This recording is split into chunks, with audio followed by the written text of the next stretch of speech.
blood drinkers and everything else horrible in the world. My name is Podolsky, and well, get down with your well down steak, onions, silver bullets, crosses, etc. Because you know what, this is going to be one of those type of podcasts, I think, tonight, because we're going to be talking about, well, quite a few different things. We got two special guests in the house tonight. Whoop whoop. Anyway. So let's get right down to business, and that is we're here to talk about the upcoming, or should I say, the release of the Kickstarter campaign that has just dropped called JD it's from JD Oliva, and it's Harvest Moon. It's a special edition Kickstarter thing, and there's not much of a goal. There's a 500 goal, but we'll talk into that to see why it's so low, but it's it's nice to see that. It does look like the book is already out there, but it looks like, from the way the campaign described and how the press kit is he, trying to get it more out there with a new cover that is designed by the other special guest that we got with us tonight. It's Richard Clark, and if you don't know Richard Clark, then, oh man, have you been even reading comics or anything, really? So anyway, without further ado, welcome, gentlemen, and JD, Richard, thank you for coming on. Thanks for having us, man. I'm super pumped up to be on here. I think Rich and I have been working together off and on for, close to a decade now, and I think this is the first time the two of us have ever gotten to sit in on one of these things and talk. So I'm fired up. I'm looking forward to this. Yes, I'll, at the risk of being repetitive, I'll just say ditto. Thank you very much for having us on, Paul. And more than a decade of working together. We've done a couple of different projects. We first met working on our own self-published projects while we were taking Andy Schmidt's comics experience class for authors. And we were part of the inaugural group to do the class online, the very, very first time that Andy taught the classes remotely, and now I think he's almost, if not completely, remote. I think so. Yeah, I think the whole comics experience empire now is run out of Andy's place in Kentucky, and he just does his thing. It's pretty cool. Yeah, he's living in Kentucky these days. Boo. Well, JD, for those out there like myself and everybody that might be listening, unless they know who you are, but I certainly don't know. Can you give us a little rundown of who the hell you are? I'm a writer. Nice. I'm a comics writer, but now I've kind of moved into novels. I've got 9 novels out through Amazon, and my focus is kind of in the horror thriller genre. And this book that I'm working on is something we put out a year ago with the focus on the ebook. And now this time around, we're taking it out of being Amazon exclusive, and we're going wide, as they say. It's going to be available through all sales channels, and we're really focusing this campaign on selling as many paperbacks as possible, which is why I went to the best person I know to paint just a fantastically gory, beautiful werewolf cover, and that was my man Rich over here. Well, if I'm the best guy you know, then you need to get out more. I do. This is true words. That is very, very kind. This is not the first time, as I had alluded to earlier, that JD and I got to work together.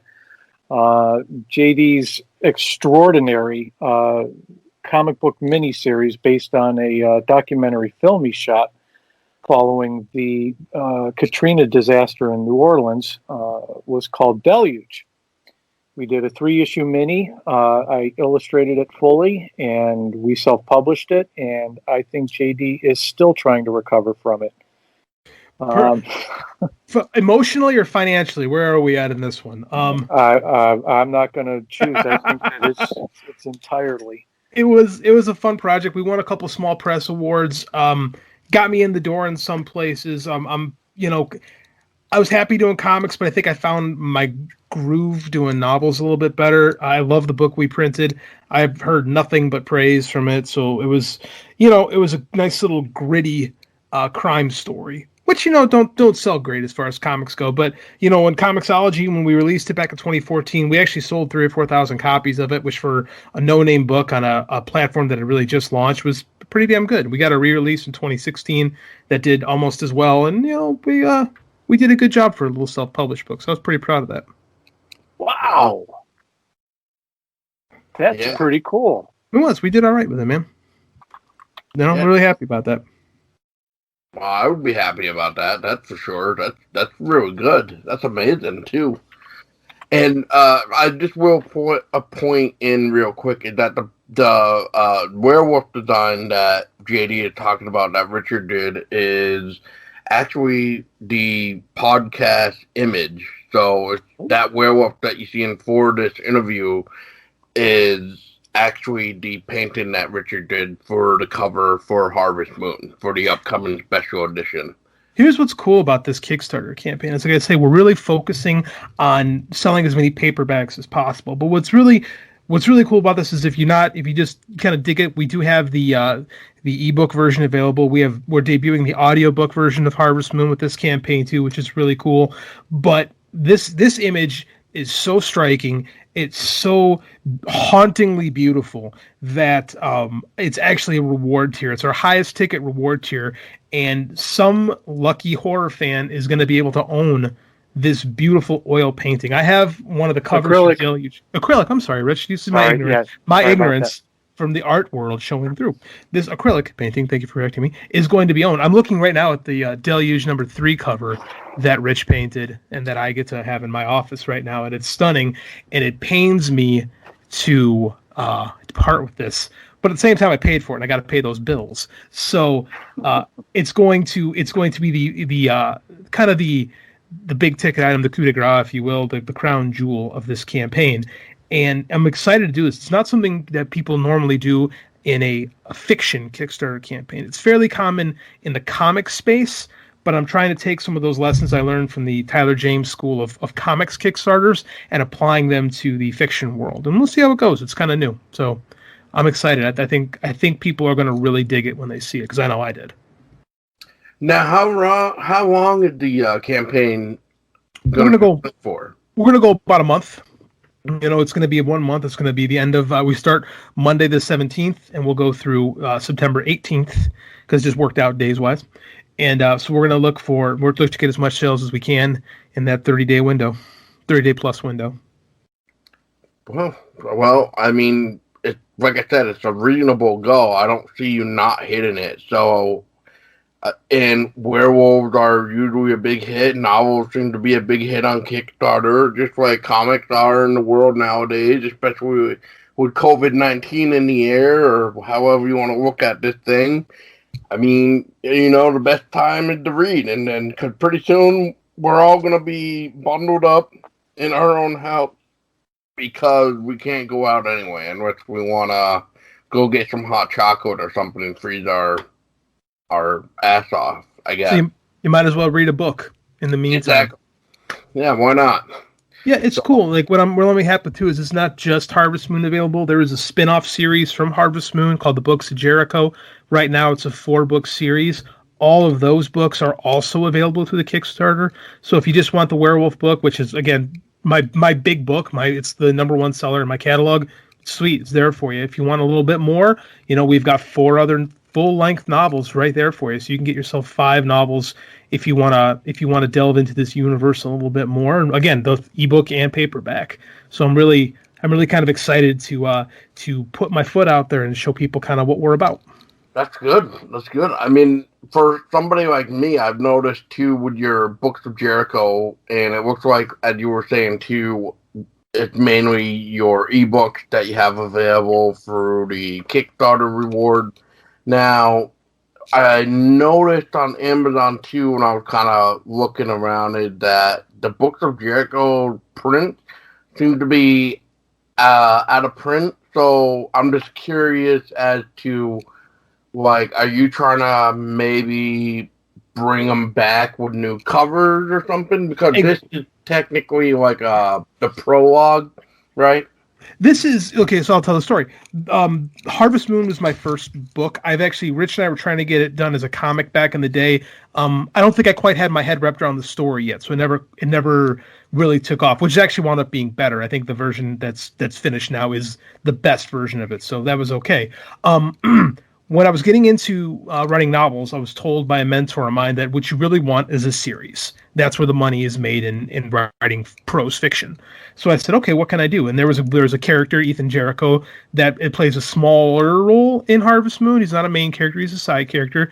But I love the character. I'm like, okay, there's potential with him. So what I did was I wrote a short story that I could give away for free to kind of get people on my email list. It's a common tactic in, just to, get your name out there in being an indie writer. So I did that, and then I wrote the accompanying series, the Books of Jericho, and I noticed that there was I was having difficulty getting people from Harvest Moon into the series. And I think what I had done wrong was that I made that novella a part of the series, but there wasn't really a good bridge to go. My fault of going from Harvest Moon into the second book, Conspiracy Theory. So again, I was like looking for some advice, like what's wrong with this? What am I doing wrong?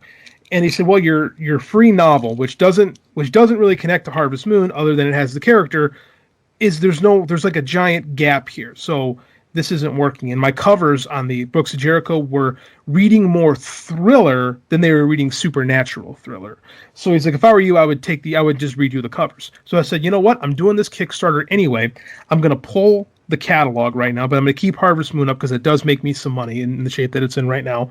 And I'm going to rewrite the first book, the Conspiracy Theory was the name of the first book, as a full novel, not just a short story. There's a lot of room that I could have played with. I intentionally held back because I was trying to do a short story. So I rewrote it as a new novel. It's now called The Book of Jericho. And the entire new series with brand new, spookier covers will launch with the Kickstarter. So it's not just Harvest Moon, but Harvest Moon is the big gun or the silver bullet, if you will. And the rest of the series accompanies it. And then now, again, it won't just live on Amazon. It's going to go to Barnes & Noble. It's going to go to Kobo. It's going to go to Apple iBooks. We're going to be everywhere rather than just living in the Amazon space. So it was the books are all off right now while I tinker with, because my editor has the new Book of Jericho, the new book 1 of the series. So, and then I get the notes back on that tomorrow. So at the same time I'm launching this campaign, I'm going to be making my final corrections to that book. But yeah, all the covers are done. Books 2, 3, 4 finished. Ready to write books 5, 6, and 7. And I've got to plane it out to 9. So I've got a nice little series here. But it's all kind of born in Harvest Moon. That sets the pace for the world. Very cool. I didn't even hear all of that. Talk about a pitch. Nice. Thanks, man. I appreciate that. I'm very excited. I get excited about my work. I'm super passionate about the things I'm excited about. I love these books. I love the story. I'm a supernatural thriller is the way I look at it. Like the way I always talk about Harvest Moon is like, it's what if Michael Mann made a horror movie? So you've got this like very character driven thriller type story, but instead of like a regular serial killer, it's a werewolf. Well, very cool. And the Jericho books, I like to pitch them as what if John Wick worked the X-Files? That's a good pitch. Pitch. And that's kind of how I introduced those books. So again, they're super fun to write. I've got good fans with them already. We're just trying to grow. Like that's why the ask is low, because it's not about really. Like I said, if I got to take a bath on paying my buddy to create a badass cover for me, I have no problem with it. But it's more about just reaching out to fans and doing things like this and getting on a podcast and talking about how much I love these books and how much I love my work. I wanted to take the pressure off of trying to hit a specific number. When Rich and I did our Deluge book, I had a higher number and we hit it, but it was made for a miserable month.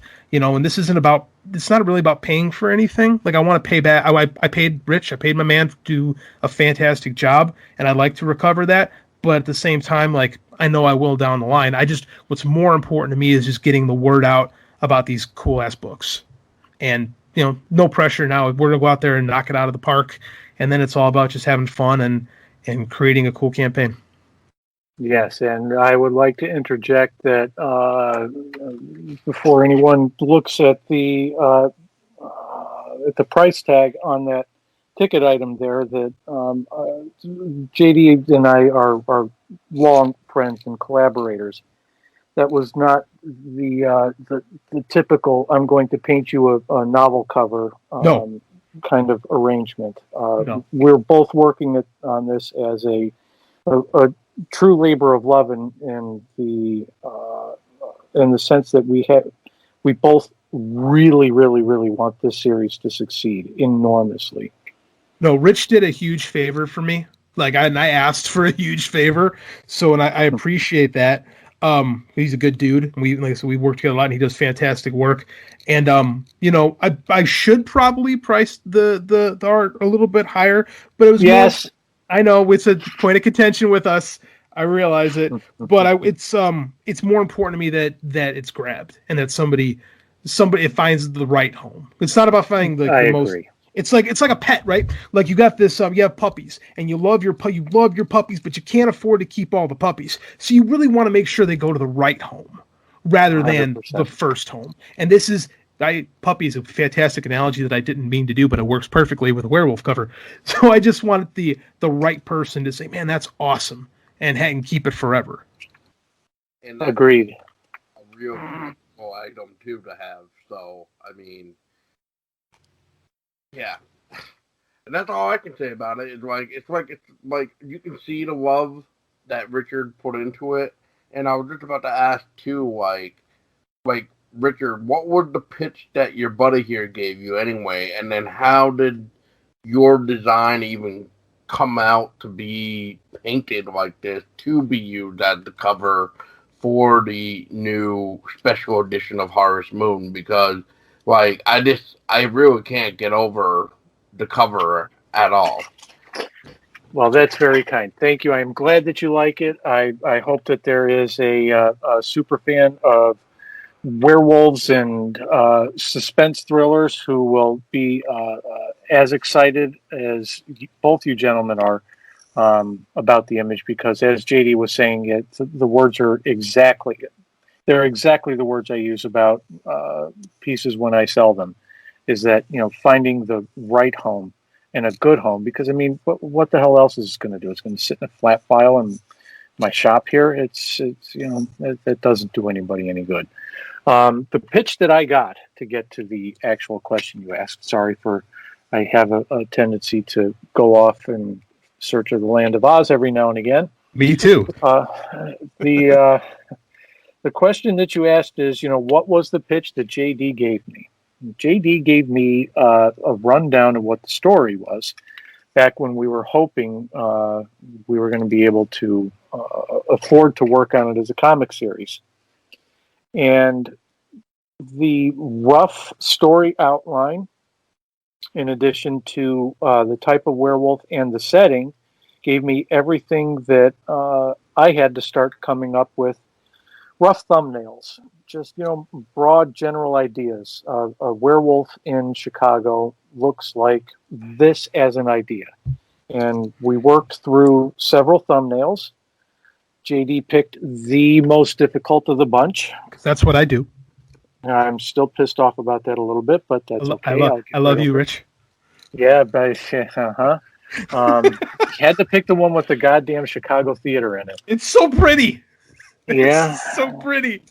Extra days.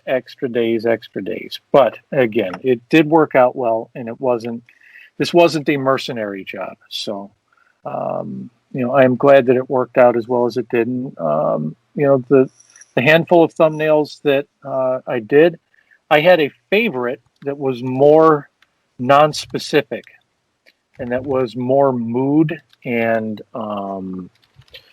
I thought a stronger, more evocative image, but instinctively, JD knew that was not something that that might be a good image, but wasn't specific to this project.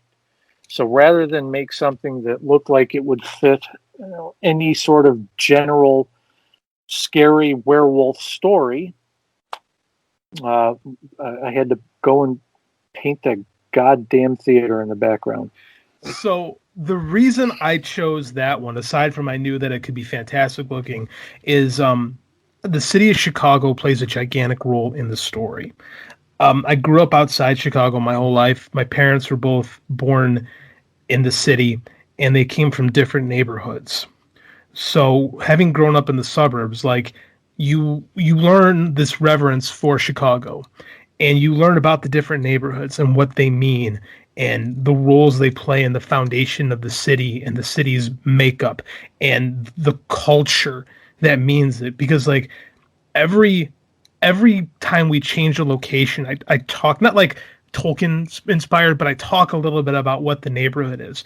Like our lead character Jack Shane is from Edgebrook. It's a blue collar neighborhood. It's a cop neighborhood. You know, it's on the very western edge of the city. It's almost a suburb, but borders a forest preserve. We talk about, you know, Ethan Jericho going down to Roseland, which is on the south side, which is a very tough neighborhood. It's economically in part impoverished now, and it shapes part of the story. We talk about the Loop.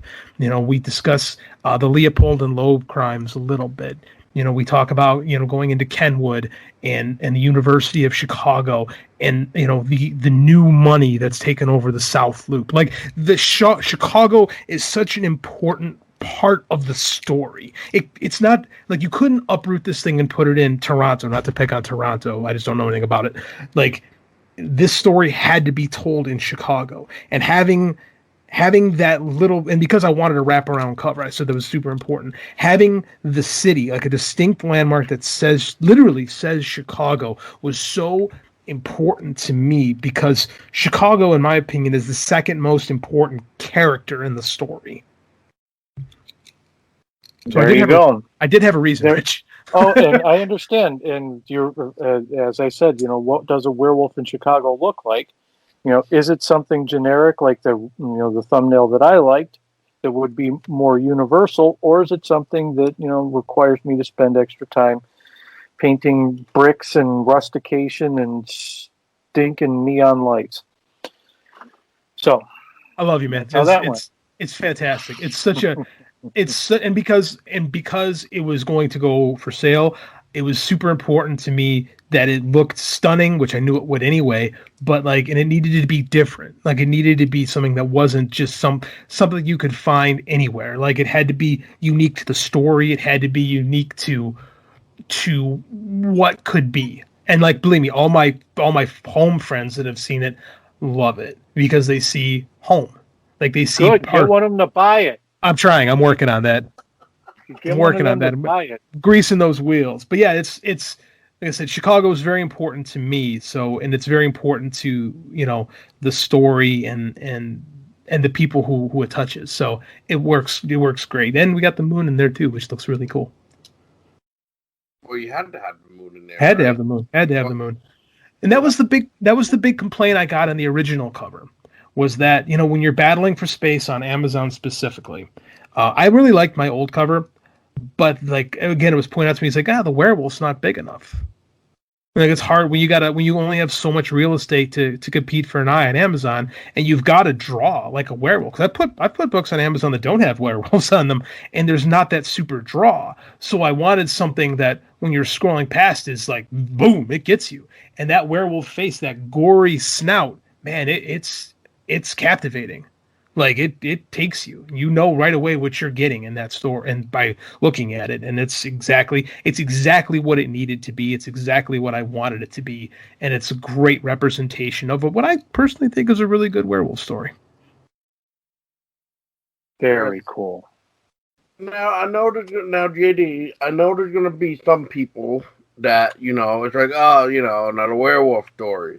So I guess, let me ask you, for somebody like me, and who's, you know, somewhat of a big werewolf fan, and have seen a lot of werewolf movies and stuff like that, I mean, what can you tell me just a little bit? You don't have to, like, tell me too much, besides, like, you know, it sounds like everything you saying is a great pitch, but I'm wondering though is what makes Harvest Moon different than any other werewolf story or project or however you want to look at it? Because like people probably would go in and be like, well, what so unique about Harvest Moon? What I think separates this story from, I don't want to say typical werewolf fare, is one, we're treating it like a monster. Like, I think that what's been common in fiction, not just books, not just TV, not just films, but there's been a cultural zeitgeist overall to make the werewolf part of some grand mythology or some grand, line of just some like mythology. We're not doing that here. We're telling a monster story, right? And we're not doing it in a way that defangs a monster at all. It's a story about a man who has to confront his greatest nightmare. And when he's confronted with the reality of what that nightmare is, he has to make a choice. What separates Harvest Moon from the vast majority of werewolf stories is it's really about a person having to find something inside themselves and do something about it. Like, this is a monster story, but the monsters really aren't just the werewolves. Like, when I talk about how much it's about Chicago, it's about bad people. Right? There's not a lot of, like, good people in this book. Like, it's a lot of compromises being made. Or in Chicago. That's why it works. Like, that's why it fits, because there's a lot of that. There's a lot of people needing to make compromises to get things done. We're treating this story with reverence. We're treating it with a sense of reality. Like, my goal was like I said, a Michael Mann movie with a werewolf. Like, I'm not trying to play tongue in cheek with it. I'm trying to sit there and create a story where, okay, there's a serial killer. It's something that nobody can accept. Nobody can accept this reality except one guy. Is it real? Is he going crazy? How do you deal with this situation? And that's what I think is different. As I think a lot of people are like, when they do werewolf stories, there's a little bit of a tongue in cheek, which I dig too. I love those kind of stories. It's just not the one I wanted to tell here. I wanted to make something that treated a threat like a threat. Like, I don't like monster stories where the monster isn't the driving force or isn't scary. And what I tried to create here was a scary monster in both what it does and what it means. So I think that's what separates the story. And I think that it's a character-driven story. Like, it's not a plot-driven story. It's really about a father and a son and their relationship with each other. Right? The characters move the story. The characters are the ones who are impacted by it. Like, it's not just plot-induced stupidity. Like, it's about people and people dealing with something that shouldn't exist, but does. And how do you deal with that? Kind of like a dog man, if you wanted to look at it like that. So, but you're not really trying to, like, I think I know what you're trying to say, and I'm trying to put it into word too, where it's not, I'm trying to repeat what we already know too, but like, it's like the real stories of when we hear people say, I think we saw a dog man, and even though I know something like this should not exist, but it's the whole process of elimination of, did I really just see a dog man in my real life? Even though, like in real life now, I'm dealing with my own problems of, quote, monsters versus this creature that is now roaming around town. Yeah, a lot of that. That's kind of the stuff I like to write. I like to write supernatural thriller because I'm intrigued. Real people and like the normal suburban life interests me. Like, I like to think that my books could exist in the real world, but it's the real world that's happening behind your shoulder that you don't quite see. Right? Like, there could be monsters and demons and all this stuff. We just don't see it because the world is so big and so vast, and we're so stuck in our regular lives that even if even if there were monsters, maybe we wouldn't even acknowledge them because it would shake up the foundation of our comfort and reality. And that's what all the Books of Jericho are about. It's about this strange creature that shouldn't exist in one way, shape, or form, but yet is here and has to be dealt with. So that's the stuff that interests me, is like creating a world that feels very lived in and feels very real, and then throwing at you an unbelievable, I'll use that term because you can't believe it, situation. That makes sense.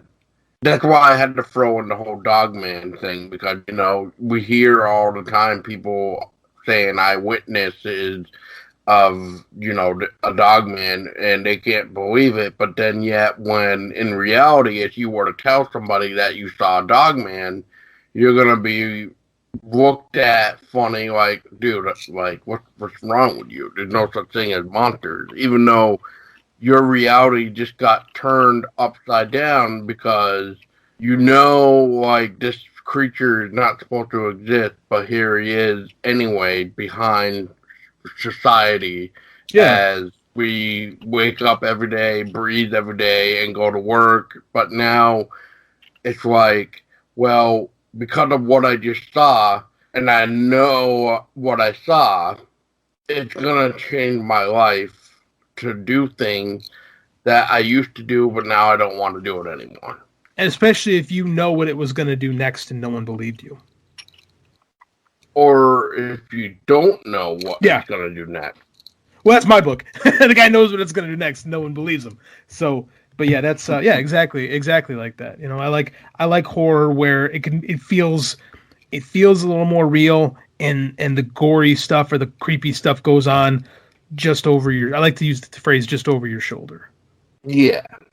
Well, on that note, I don't want to keep like beating this with a dead horse too, because, you know, like, I just want to ask you guys as well, is like, you know, here you are with your campaign that's running, because this should be up as the campaign is running and stuff, and it's just like, let me ask you guys too, is, do you have any type of favorite werewolf stories as well, or favorite type of werewolf film that you enjoy yourself besides working on this similar project? And then I guess like you know, you talked about so much that you love too, is like, is there anything particular in Harvest Moon that you guys really loved to the point where you're just like, see, this is why I became like a writer, or in this case, Richard, like, did you love the fact of like what JD is creating in a story here, that is why you felt like this painting for this new cover had to be like, what to say, for, you know, for not really having the right probably terminology here for this, but like, you know, this has to be like the best of the best to help not only sell, but you really wanted it to be like that type of love part of the story. Yeah. All right, JD, take it away, and then that'll give me time to think. As far as like werewolf movies and stuff like that, I adore them. I'm a child of the 80s, so most of my influences on horror go back to what's called horror comedy films, but they aren't really comedy in the sense of they're knee slappers. They're more comedy, almost like the Marvel movies are comedy. Like, the situation is dire and grim, but you're having fun when you're watching it. So, I mean, stuff that I really drew to was like American Werewolf in London, The Howling, Silver Bullet. Those things are movies that really I dug growing up and were definite influences on my work. Like, I love the original Wolfman, the Lon Chaney Jr. movie, excuse me. That had some major influence to me, just as creating it, just for helping to shape the story. The movie that I think that movie and book actually that really influenced what it became was the book Red Dragon and the film Manhunter are kind of my touchstones as far as being a creator goes. Like I adore the Michael Mann movie Manhunter, and that's a huge influence on this story in particular. And the reason this story is so close to me is I came up with the concept when I was 12. Like, it was literally based on a short story I wrote in creative writing class, and it's grown up with me. As I have grown up, the story has changed. It's like I said, it's a father-son story. Growing up, I related a lot to the son character. Now, at my age, I have a son of my own, and I feel a little bit more for the main character. Like, I have a different connection to it. So, literally, it's been a part of me for so long that I'm super emotionally connected to it, and I've sat on it. Like, I've sat on this story. I've written it in different mediums several times because it's always evolved with me, and it's grown with me, and it's changed with me. And in the version that it is right now is the most complete and the most real to what I am as a creator and what it can be as a story that exists. And it's something that's super personal to me. Like a werewolf story shouldn't feel as personal as it does to me, but it is. Like, it is. It's my fascination and fear of the occult. It's my strained relationship with my father. It's all of that stuff wrapped into this super, thrilling, gory, nightmarish story. That's I don't know. It's kind of my brain all wrapped into one. So that's everything for me about why I just love this book. I'll start with the important stuff. Being older than you two fellows, I actually saw An American Werewolf in London in the theaters when I was a bit of a whippersnapper myself. I think it came out in the early 80s, so I was, probably 12. That movie has been an absolute beacon for me for a very, very, very long time. It mixed everything you want in a good movie. It just happened to be a horror movie. There was suspense. There was a bit of a mystery. There was relationships.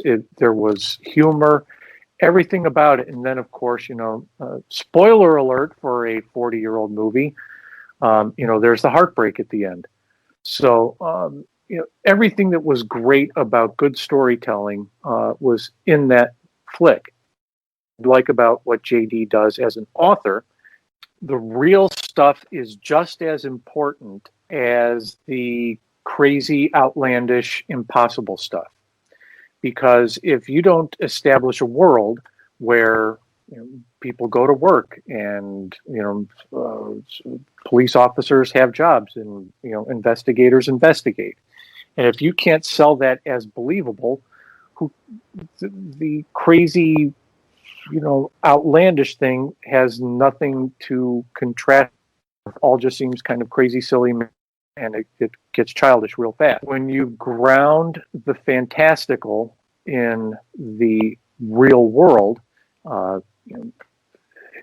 as great an example as you can find is an author like Stephen King. Yep. The super outlandish stuff is granted more weight because everything surrounding it is three-dimensional reality. And to that end, I tried, using a little bit of arty-farty language here, I tried to use as many formal elements of, academic, real painting as I could within the constraints that I had to make this look like a believable three-dimensional thing existing in a real world with real light and real texture and all of that. So, if it were something super crazy and super outlandish, I would have made up a landscape or, might not have paid as much attention to how light works on a form and describes a form. But to that end, it's a real world, and I wanted this to look like a real thing that existed in a real world. And that's what I love about good art is you just literally put into words that I never even thought about why I love this thing so much. This looks and feels like what a werewolf in reality would be like. Like there's this verisimilitude in the painting that is just, it's stunning and horrifying, and it's everything I wanted, and you just put it perfectly into words of why it's fantastic. Like, it's amazing, man. Thank you, kind sir. Thank you. And I will at least say, well, when I used to take digital art class, the one thing that we were taught the most about anything is that less is more. So seeing that Chicago theater be in the background and not the main focus like the werewolf is, you know, you want that werewolf to stick out. You want that werewolf to grab your attention, and then as you gradually look at like the Chicago theater that is in the background, that's mainly like, you know, the last thing you want to see, but you definitely don't want it to be the main focus for sure. And then when you get more landscape, more environmental stuff in it, then it kind of loses your focus on your point of interest, and then it gets too much. Yeah, it's good stuff. It really is.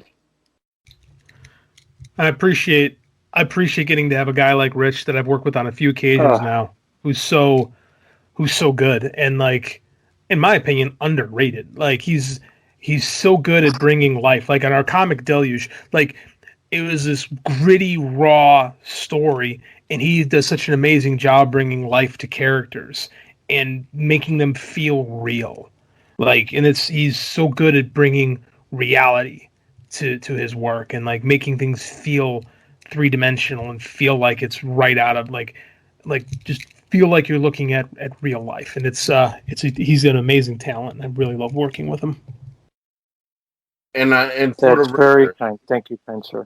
And for the record, I just want to put this on the record too. And when I saw that picture of the new cover that JD, JD, you sent me of the painting that Richard did, I literally said out loud, and I showed it to Tessa, and I basically looked at it and I just said, "This was done by Richard."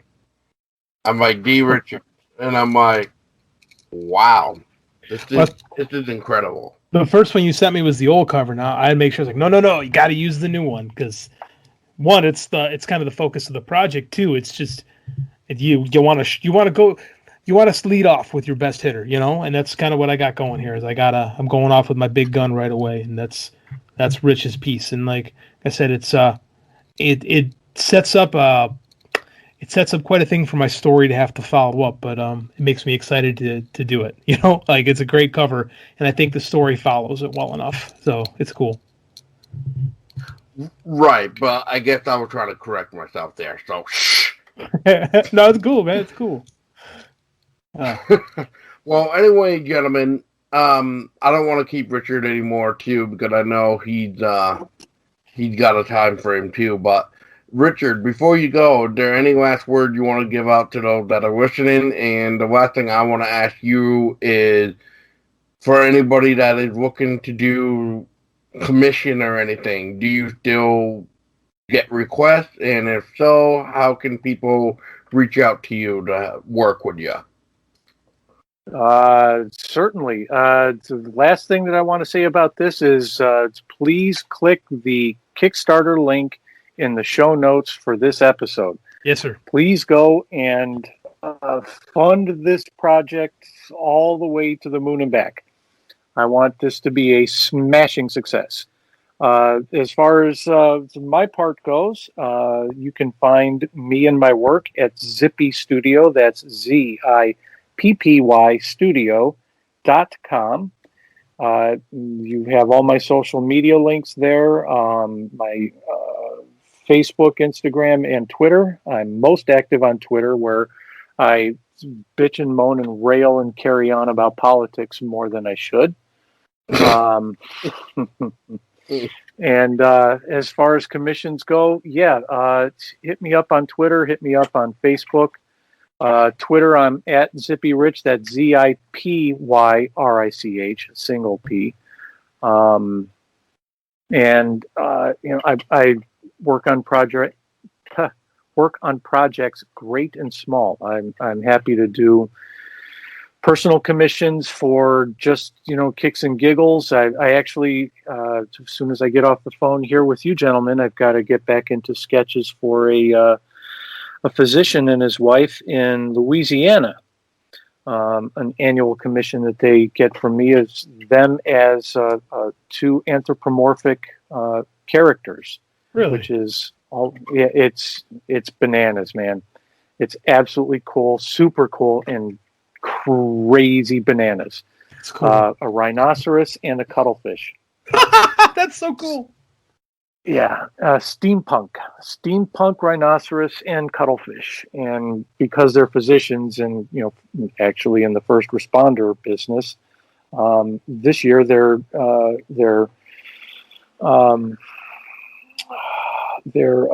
steampunk avatars are doing battle with coronaviruses. Ooh. When I say I'll do anything great and small or straight or weird, it does not get any weirder than that. Life of an artist, man. So, yeah, well, an artist for hire. Right. That's for sure. But again, zippystudio.com, ZIPPY studio.com, and Twitter at ZIPYRICH.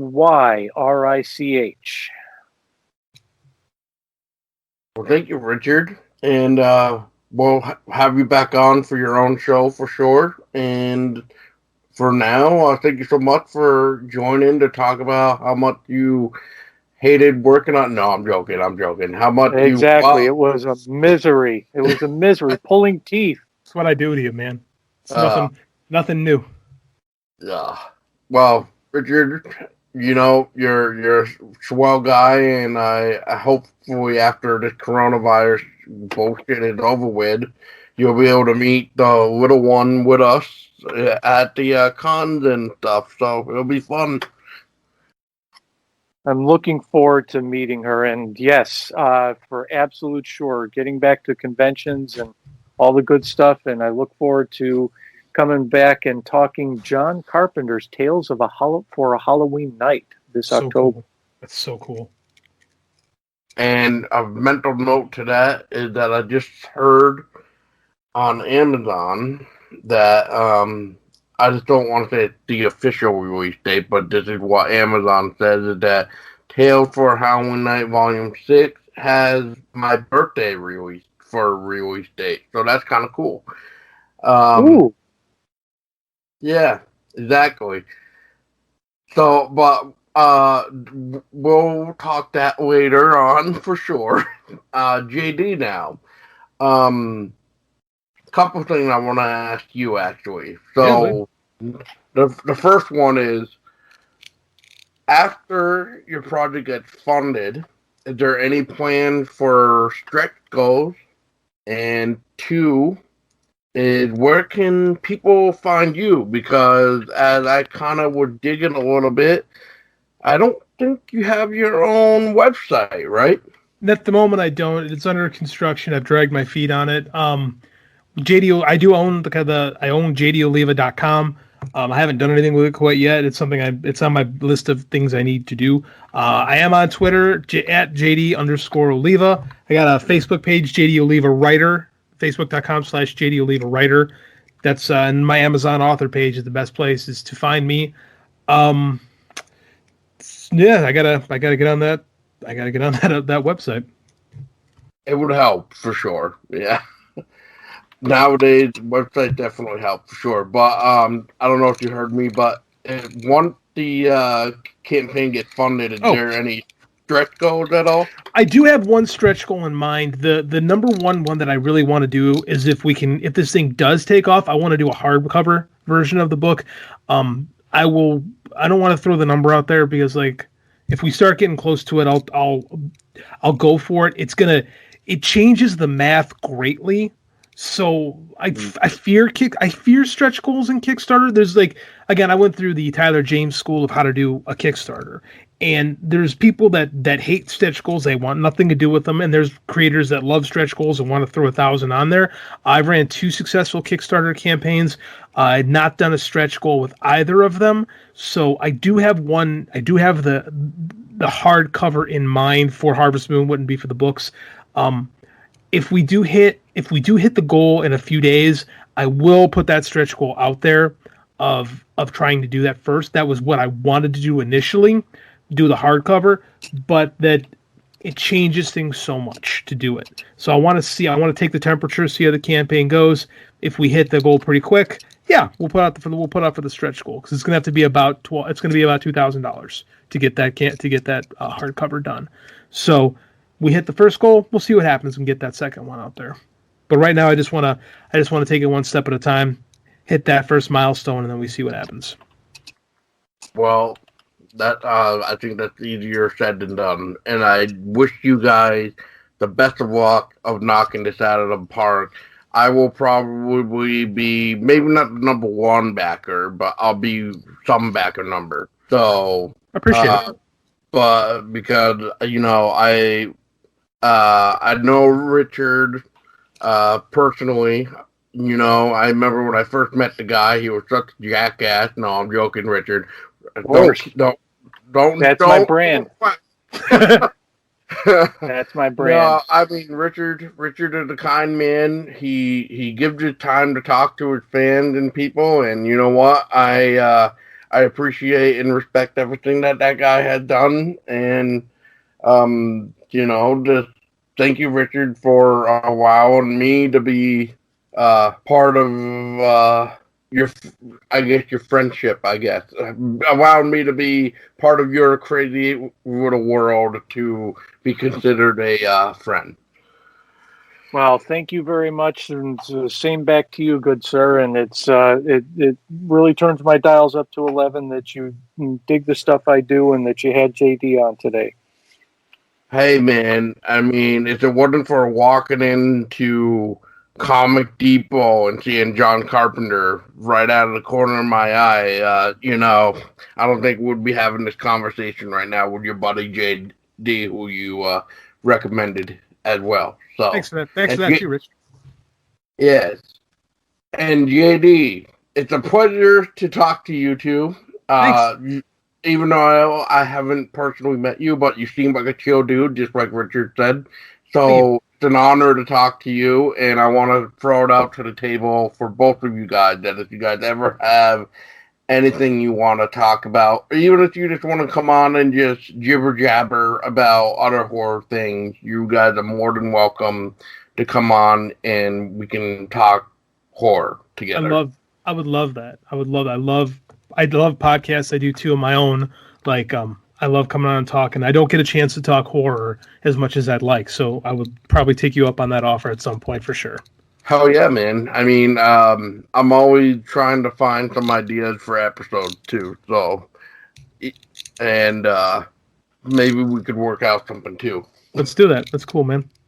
Yeah. So once again, Harvest Moon, yes. So Harvest Moon Special Edition is now going on because that is the time that you are hearing this. The campaign should be up and running, so make sure you go and back that. Once again, like Richard was saying before, all the show notes will be down below. Click on that Kickstarter and back it. Share it with your friends. Share it with your grandma. Share it with that dog down the street that kind of gives you that eyeball at night. And go over to that other werecat that you know so much because you chuck the shoe at it every night when there's a full moon because it won't shut up. And then, who knows, share their all your crazy lunatic friends. Well, hopefully they're not all lunatic, but, in this world and time, you just never know. And once again, thank you guys for coming on. And that's it. That wraps it up. And like always, we just want you all to just stay a little bit scary, if not safe and sound in this crazy-ass world. So, good night, everybody, and stay scary.